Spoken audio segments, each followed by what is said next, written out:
kriteria yang dianjurkan untuk memilih pasangan. Nabi kita Nabi Muhammad sallallahu alaihi wasallam pernah bersabda, tunkahul mar'atu li arba'.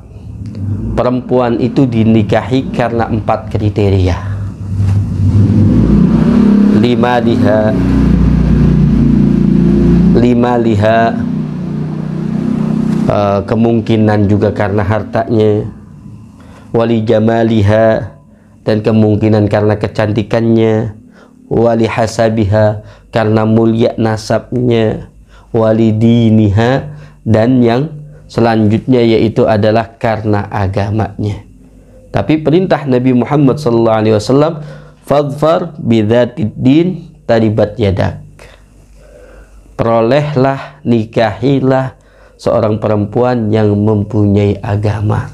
Maksudnya yang agamanya itu bagus. Kalau memang ini seorang laki-laki menikahi ini perempuan dengan dengan yang agamanya bagus, dia akan mendapatkan keberuntungan, mendapatkan daripada keberkahan, mendapatkan kebaikan-kebaikan, ya kan. Tapi kalau sebaliknya, kalau dia tidak melakukan itu, maka ini dua mempelai akan mendapatkan daripada kefakiran. Kefakiran itu banyak, ya kan, jika dia tidak menjalankan apa yang diajarkan oleh Habibina Muhammad sallallahu alaihi wasallam. Jadi tadi dua hadis, ya kan, dua hadis menunjukkan bahwa satu hadis ya tadi ya, baru satu hadis yang disebutkan ya. Baru di hadis ini jelas, yaitu menikah dengan seorang yang mempunyai agama. Jangan sampai perempuan yang tidak mempunyai agama, tidak baik agamanya, itu berbahaya, ya kan, itu sangat berbahaya. Karena disebutkan juga di dalam kitab Syarah Yaqutun Nafis, yaitu wa yustahabbu lirrajuli an yakhtara al-mar'ata salihata al-jamilah. Jadi disunnahkan bagi seorang laki-laki memilih seorang perempuan yang salihah lagi juga cantik untuk dinikahi. Jadi yang terpenting salihahnya dulu, ya kan. Setelah itu cantiknya silahkan, ya. Yang mana mempunyai kesiapan untuk menjalani pernikahan dengannya, yang punya kesiapan. Jangan sampai tidak punya kesiapan. Tentunya pernikahan ini yang namanya ibadah yang panjang, masaknya panjang, ya kan, harus ada kesiapan. Jalan bersama, tentunya laki perempuan ini kadang ada perbedaan daripada sesuatu, perbedaan pendapat, perbedaannya kompleks lah. Maka harus ada kesiapan, dan ada kesiapan untuk mendidik anak. Jangan nggak mau mendidik anak, ya kan. Ada kesiapan. Jangan mau menikah dengan perempuan yang tidak mau atau tidak siap mendidik seorang anak, ya kan. Jangan sampai kita seperti itu, ya kan.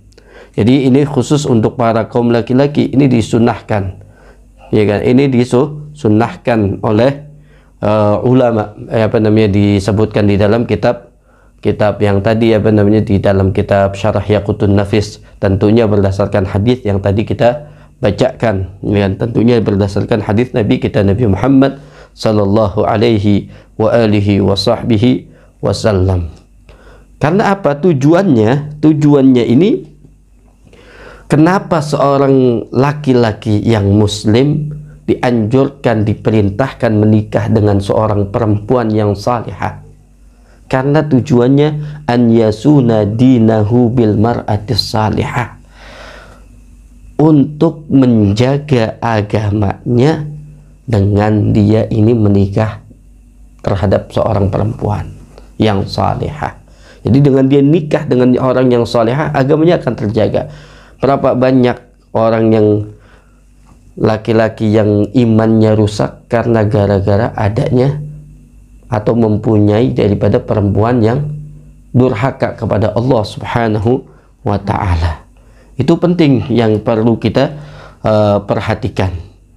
Bahkan Allah Subhanahu wa taala, dengan Allah Subhanahu wa taala dalam Al-Quran Allah nyatakan, ya ayyuhalladzina amanu inna min azwajikum wa auladikum aduwan lakum fahdharuhum.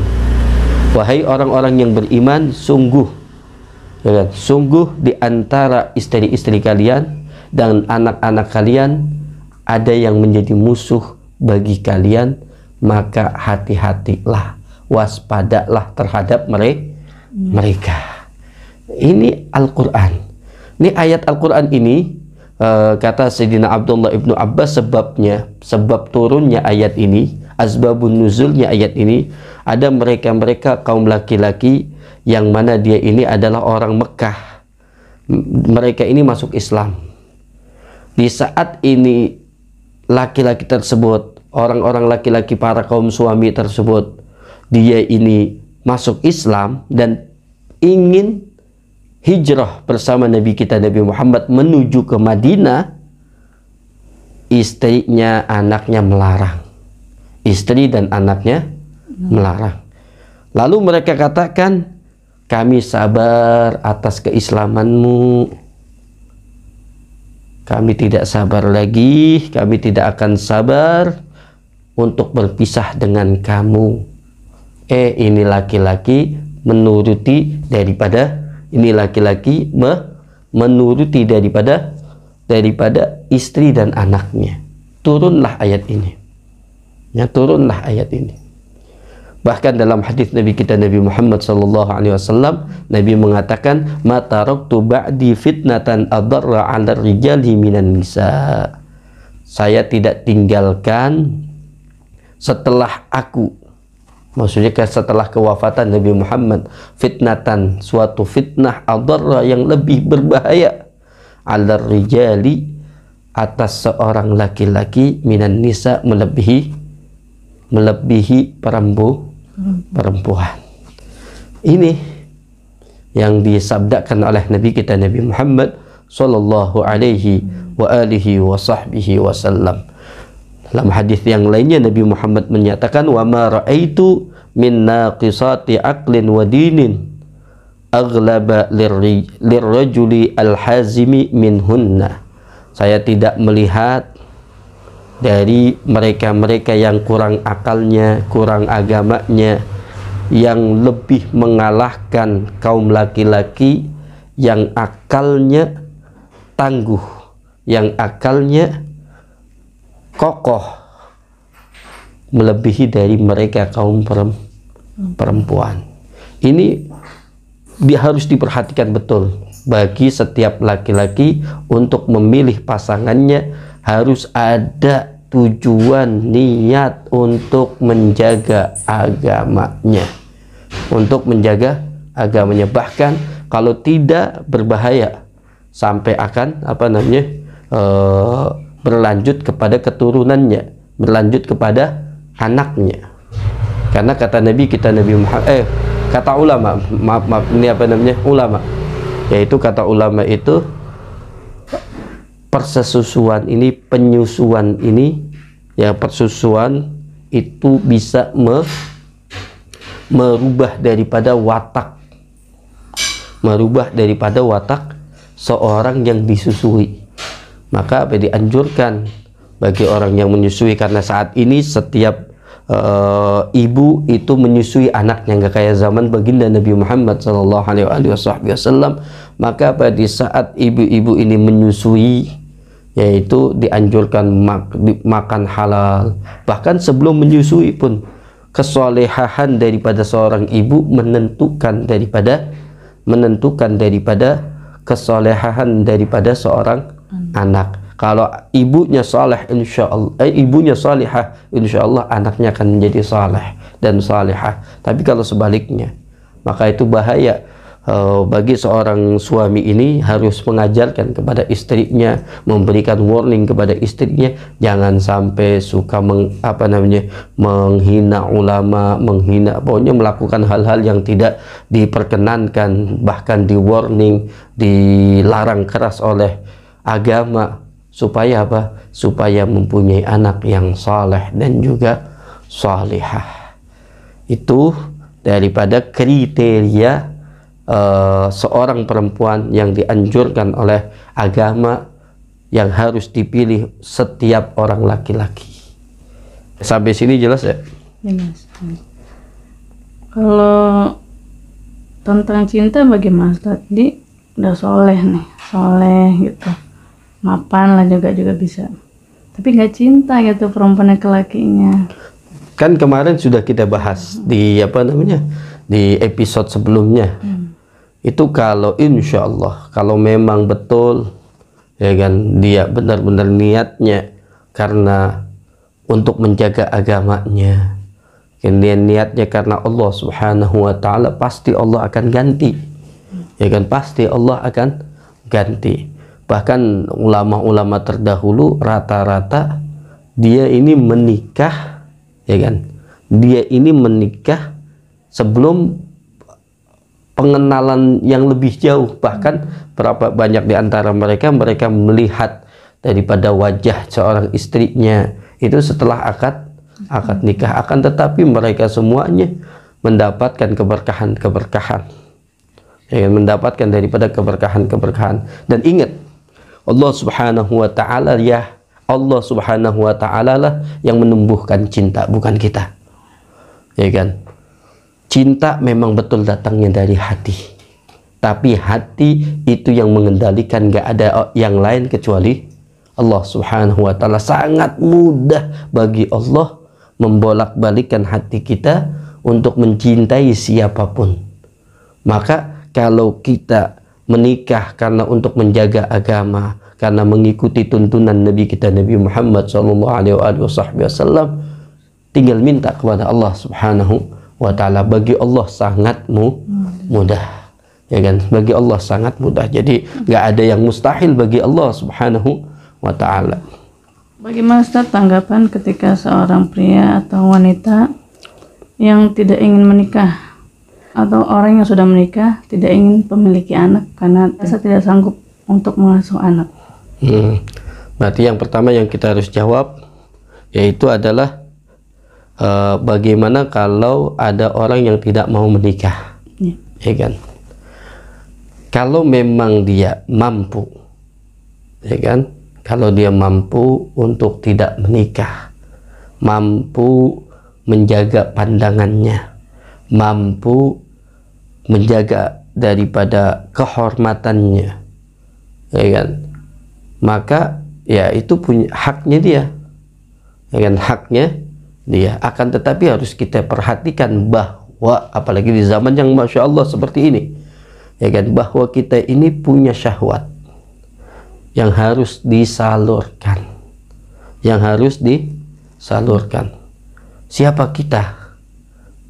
Ya kan, siapa kita? Nabi Muhammad yang suci, Nabi Muhammad yang akhlaknya terbaik, Nabi Muhammad yang derajatnya paling tinggi daripada makhluk-makhluknya Allah, yang menjadi kekasihnya Allah Subhanahu wa Ta'ala. Beliau menikah dan beliau menikah. Maka kalau kita menjadikan Nabi Muhammad sebagai panutan yang terbaik, tentunya Nabi Muhammad tidak ada manusia yang bisa menjadi panutan yang terbaik kecuali Nabi Muhammad SAW. Maka kalau kita ukurannya manusia sempurna yang ideal adalah Nabi Muhammad, maka kita patutnya nikah, karena kita untuk mengikuti kesempurnaan, ya, mengikuti daripada kemuliaan yang Nabi Muhammad ajarkan. Ya, kalau kita barometernya, oh Nabi Muhammad manusia sempurna, masa kita nggak mau mengikuti Nabi Muhammad Sallallahu Alaihi Wasallam. Dan menikah ini bagi kita yang tidak bisa nggak mampu untuk menahan hawa nafsu, ya kan, yang harus disalurkan, ya kan. Allah kasih pernikahan, Allah kasih syariat pernikahan untuk apa? Kita meluangkan, kita meluapkan daripada syahwat tersebut di jalan yang baik. Bahkan itu pun menjadi pahala, ya kan, menjadi pahala. Setelah kita mengeluarkan ataupun meluapkan itu dengan yang baik, dengan yang dihalalkan oleh Allah Subhanahu wa taala, akan timbul rileks. Ya kan? Kalau laki-laki khususnya, dia ini tidak di saat tidak meluapkan daripada syahwatnya, dia akan gelisah, dia akan tidak tenang. Maka pernikahan ini tujuannya supaya tenang, ya kan, supaya cenderung tenang. Maka kalau pernikahan ini mengakibatkan ketenangan, mengakibatkan rileks, maka sesuai apa yang diucapkan oleh Al-Imam Al-Juwaini, Al-Imam Haramain, gurunya Al-Imam Ghazali, beliau katakan wa huwa min asbabi zawalil junun. Pernikahan ini salah satu sebab daripada sebab-sebab yang bisa menghilangkan kegilaan. Kama annal, ya kan? Jadi sebagaimana sebagaimana bujangan tersebut itu adalah salah satu sebab daripada sebab kegilaan, ya kan, daripada sebab kegilaan. Kama annal uzbata min asbabil junun, sebagaimana menjomblo, ya tidak mempunyai pasangan tentunya yang halal, min asbabil junun, yaitu salah satu sebab daripada sebab-sebab kegilaan. Jadi kalau pengen terbebas daripada penyakit stres, penyakit daripada kegilaan, maka menikah, ya kan, salurkan daripada apa yang sudah menjadi sesuatu yang diciptakan oleh Allah, yaitu fitrahnya manusia itu mempunyai syahwat. Maka Allah berikan daripada jalannya dengan cara menikah. Maka jangan siksa diri, jangan bikin penyakit dengan tidak mau menikah. Nabi Muhammad saja menikah. Terus yang kedua, orang yang menikah tapi tidak mau punya anak. Ya, di awal-awal sudah disebutkan kalau tidak salah, yaitu tujuan atau hikmah daripada menikah adalah untuk melestarikan keturunan, ya kan, untuk melestarikan keturunan, untuk tetap berlangsung adanya keturunan, sehingga kehidupan ini selalu berjalan dan bumi ini selalu termakmurkan oleh keturunan Nabi Adam alaihis salam. Maka kalau ini orang nikah nggak mau punya anak, dia tidak mau mengikuti hikmah daripada pernikahan. Oh, tapi alasannya saya tidak bisa mendidik, ya kan, alasannya saya tidak mendidik, tidak bisa mendidik. Kalau memang sadar seperti itu, bagus, ya kan. Berapa banyak orang yang tidak menyadari, tidak mampu mendidik, akhirnya sok-sokan mendidik, hancurlah anak, ya kan, hancur masa depannya, hancur agamanya. Kalau ada kesadaran bahwa tidak mampu, itu salah satu poin plus, tapi bukan solusinya tidak punya anak, ya kan, bukan solusinya tidak punya anak. Tapi solusinya bagaimana? Solusinya adalah banyak-banyak bertaubat kepada Allah, dekatkan diri kepada Allah, sibukkan diri untuk mendekat kepada Allah, cari ridho Allah dengan menuntut ilmu agama, karena sadar tidak bisa mendidik, maka titipkanlah putra putrinya di dalam pesantren, titipkan kepada orang yang ahlinya, kiai ulama, ustadz, habaib, yang mana mereka ini memang adalah orang-orang ahlinya, titipkan kepada mereka. Tapi jangan lupa, jangan mentang-mentang anaknya sudah dididik sama orang lain tidak bertanggung jawab. Tanggung jawab, ya kan. Tentunya mungkin butuh dana, ya kan, butuh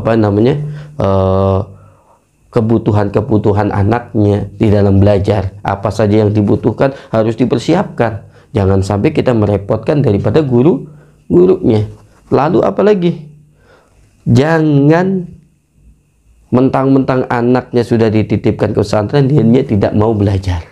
Tetap dia belajar, dekati ulama, cintai ulama, supaya anaknya sukses di dalam belajar menuntut ilmu agama. Jadi ini solusi. Kalau tidak mau punya anak, itu bukan solusi. Mungkin saat ini dia ini punya pandangan kalau nggak punya anak itu lebih enak, lebih nyaman.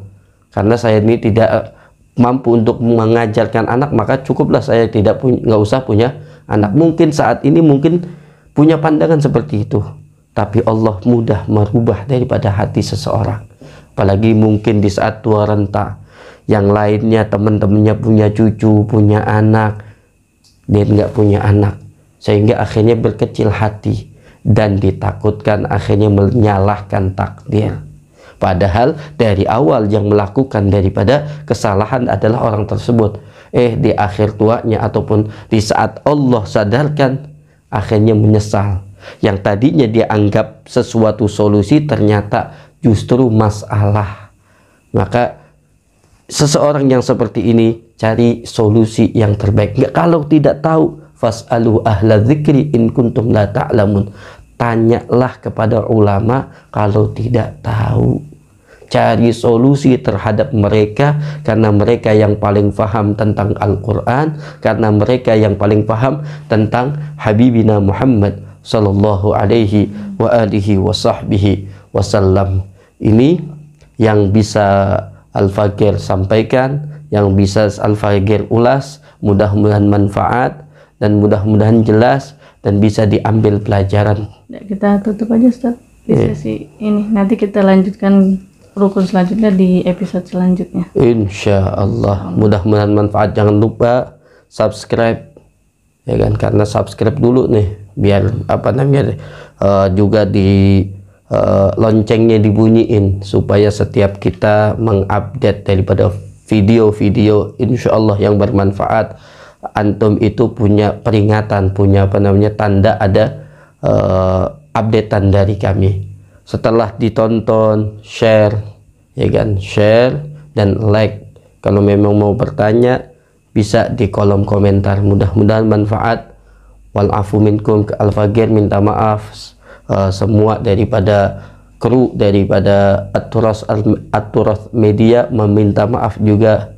Mudah-mudahan kita semuanya dimaafkan oleh Allah Subhanahu wa taala. Wassalamualaikum warahmatullahi wabarakatuh.